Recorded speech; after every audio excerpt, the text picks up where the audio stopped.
Opo, kapatid na Daniel, kapatid na Eli, salamat po sa Diyos. Ang magtatanong po dito sa Sorsogon ay si kapatid na Proseso Digno, isa pong member ng INC. Siya po ang unang magtatanong po. Magandang gabi, Kaeli. Itatanong ko lang po yung sa translation ng Gawa 20:28, ang Iglesia ni Cristo. Pag nagbabasa po ko ng Biblia, karamihan Iglesia ng Diyos. Alam mo kapatid, kaya nga ang ginagamit ninyo yung lamsa.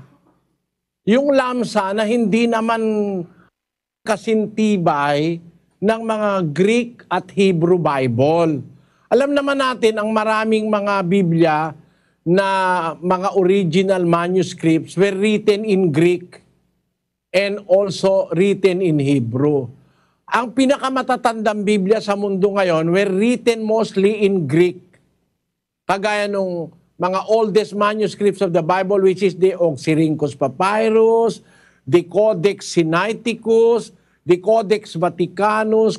Yan ay mga pangunahing mga Bibliang written in Greek. Ang mga Bibliang written in Greek, ang nakalagay, Church of God, which He hath purchased with His own blood. Ang sabi sa Tagalog, ingatan ninyo ang inyong sarili at ang buong kawan, na sa kanila ginawa kayo ng Espiritu Santo na mga obispo upang pakanin ninyo ang iglesia ng Diyos na binili niya ng kanyang sariling dugo. Ang filosofya dyan, wala naman kang dugo ang Diyos Kaya dapat dyan, iglesia ni Kristo dahil siya ang meron sariling dugo. No? Pamimilosofya yon. Kasi ang nakasulat, iglesia ng Diyos na binili niya. Ang tinutukoy nung niya, hindi ang Diyos. Ang tinutukoy yung bumili na si Kristo. Binili niya ng kanyang sariling dugo. Bakit binili niya ng kanyang sariling dugo ang iglesia ng Diyos? Kasi mahal ni Kristo ang iglesia. 5:23 ng Efeso, kapatid na Daniel. Sapagkat ang lalaki ay pangulo ng kanyang asawa, gaya naman ni Kristo na pangulo ng iglesia, na siya rin ang tagapagligtas ng katawan. Mga lalaki, ibigin ninyo ang inyong asawa, gaya naman ni Kristo na umibig sa iglesia at ibinigay ang kanyang sarili dahil sa kanya. Kung paano yung lalaki sa babae, inuutusan ng Diyos na umibig sa kanyang asawa, siya ang pangulo ng kanyang asawa, ganoon naman si Kristo, pangulo ng iglesia, na iniibig naman niya ang iglesia bilang kanyang asawa. Yung iglesia at si Kristo, kumakatawan sa mag-asawang espiritual na pinagsama ng Diyos. No? Basahin natin ang 5:30 ng Efeso. Sapagkat tayo ay mga sangkap ng kanyang katawan, dahil dito'y iiwan ng lalaki ang kanyang ama at ina, at makikisama sa kanyang asawa, at ang dalawa ay magiging isang laman. Ang hiwagang ito ay dakila, datapwat sinasalita ko ang tungkol kay Kristo at tungkol sa iglesia. Ayan, si Kristo at ang iglesia, parang lalaki at babaeng pinagsama ng Diyos. Ang tunay na kahulugan ng salitang iiwan ng lalaki ang kanyang ama't ina at makikisama sa kanyang asawa, ang dalawa ay magiging isang laman. Ang hiwagang ito'y dakila. Ang sinasalita ko'y ang tungkol kay Kristo at sa iglesia. Kaya ang magkaisang laman, si Kristo at ang iglesia, parang lalaki at babaeng pinagsama ng Diyos. Ayon sa hiwagang itinuturo ni Apostol Pablo. Ngayon, lalabas dito sa sinasabing itong hiwaga ni Apostol Pablo, hindi si Kristo ang may-ari ng iglesia. Bakit? Ang may-ari, yung nagtali kay Kristo at saka sa iglesia. Ang iglesia talaga sa Biblia, iglesia ng Diyos. Sino ang ulo? Si Kristo. Alin ang katawan? Ang iglesia. Kaya iglesia ni Kristo. Maling konklusyon. Bakit? Ang may-ari ba ng katawan yung ulo? Basahin natin sa Efeso 2:16. At upang papagkasunduin silang dalawa sa isang katawan sa Diyos. Pinagkasundo silang dalawa sa isang katawan sa Diyos. Ang Diyos ang may-ari nung katawan eh. Siya nga ang pumorma nun eh. Mula yung ulo, pati yung body, ang nagporma nun ang Diyos.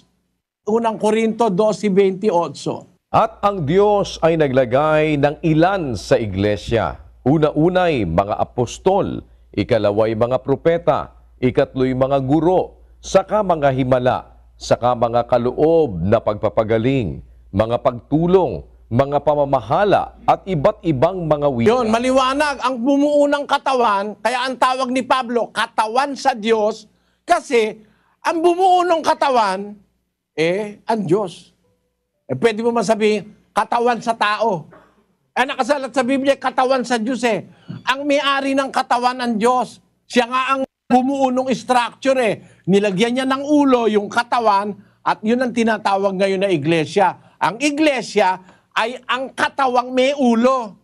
Hindi katawan lang, kundi ang tunay na iglesia sa Biblia, ang katawang may ulo. Ang ulo si Kristo, ang may-ari ay ang Diyos. Ang kabuuan ng katawan mula sa ulo hanggang sa paa ay ang Diyos ang may-ari. Kaya iglesia ng Diyos.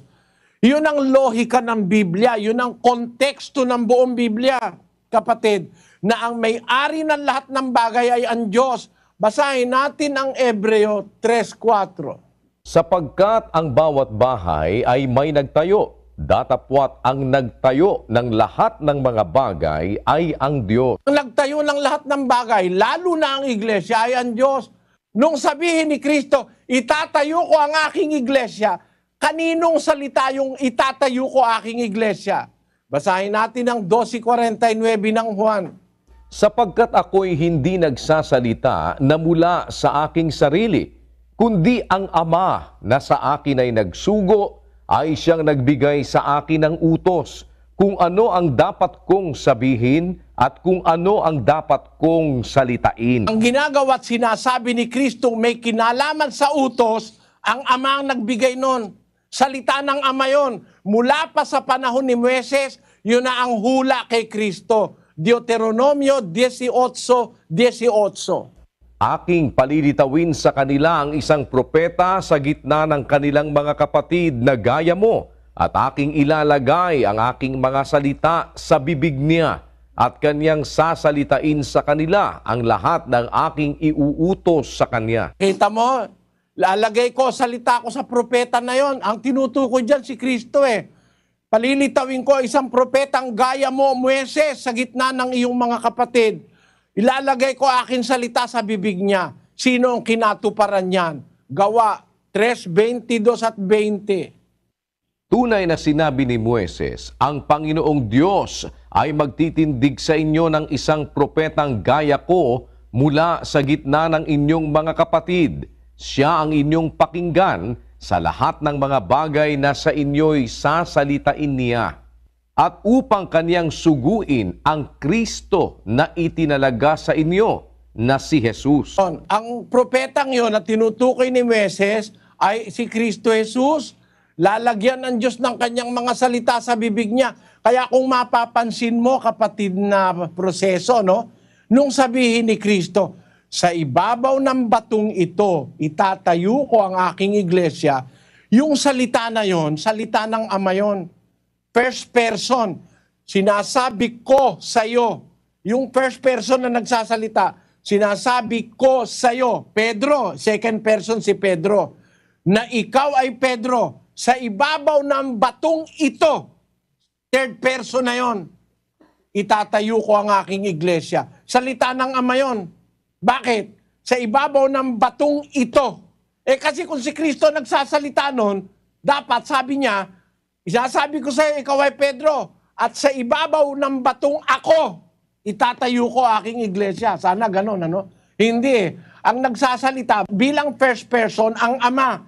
Sinasabi ko sa iyo na ikaw ay Pedro, sa ibabaw ng batong ito, third person, second person si Pedro, itatayo ko ang aking iglesia. Ang tawag ng mga apostol, iglesia ng Diyos eh. Yung sinasabi sa Roma 16, hindi naman opisyal na pangalan yun eh.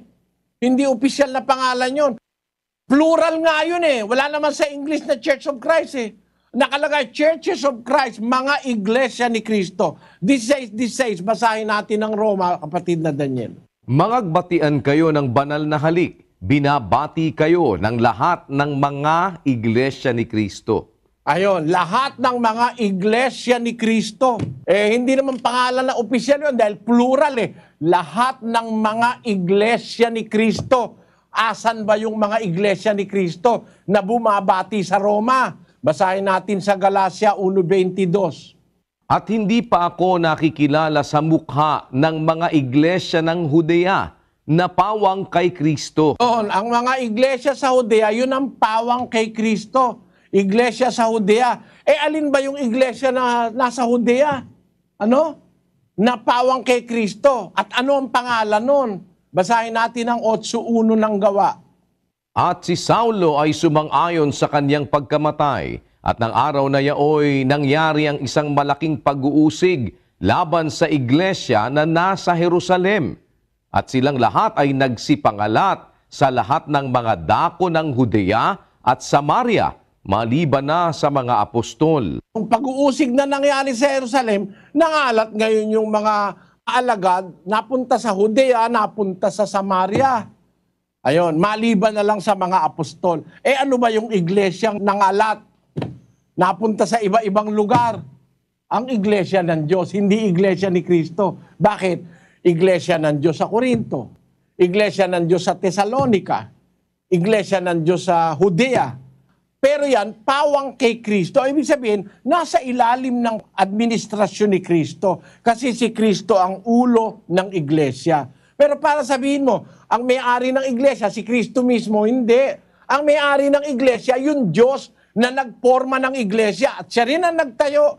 Nung sabihin ni Kristo, tatayo ko aking iglesia, salita ng Ama yun, lumalabas lang sa bibig ni Kristo.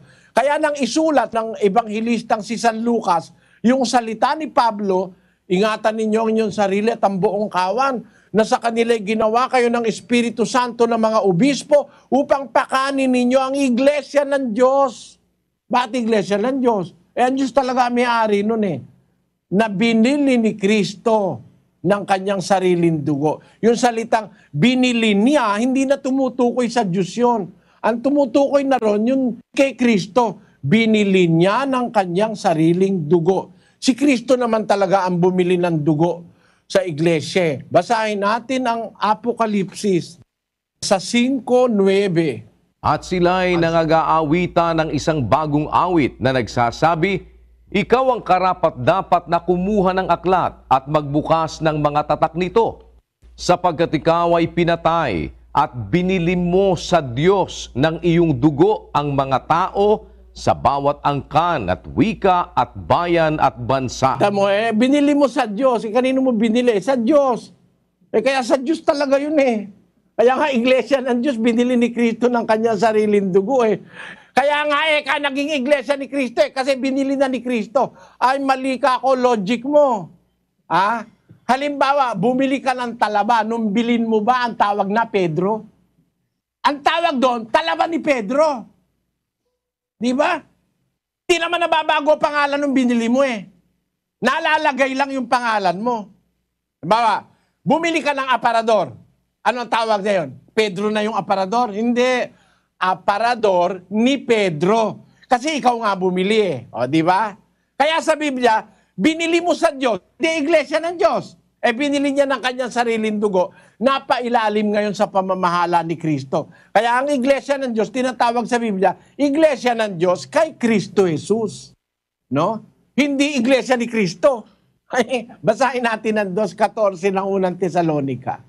Sapagkat kayo mga kapatid ay nagsitulad sa mga iglesia ng Diyos na nasa Judea kay Kristo Jesus. So, iglesia ng Diyos pa rin, hindi iglesia ni Kristo. Iglesia ng Diyos na nasa Judea kay Kristo Jesus. Kasi yung mga iglesia ng Judea, pawang kay Kristo yon. Yung iglesia ng Judea na pawang kay Kristo ang bumabati sa mga taga-Roma ng banal na halik. Ano pangalan nun? Iglesia ng Diyos na pawang kay Kristo. Iglesia ng Diyos nasa Judea kay Kristo Jesus. Hindi nawawala yung pangalang iglesia ng Diyos. Sana intindihan mo kapatid na proseso, Inalulungkot ko lang na wala tayong maraming masyadong oras para liwanagin ko sa iyo ang maraming bagay tungkol dito. At inaanyayahan din po kita sa ating mass indoctrination. Makinig po kayo ng doktrina, pagkumparahin nyo lang. Sana loobin ng Diyos, kapatid, na proseso, maintindihan mo ang ibig kong sabihin. At sana samahan ka po ng Panginoon. Magandang gabi sa iyo, kapatid.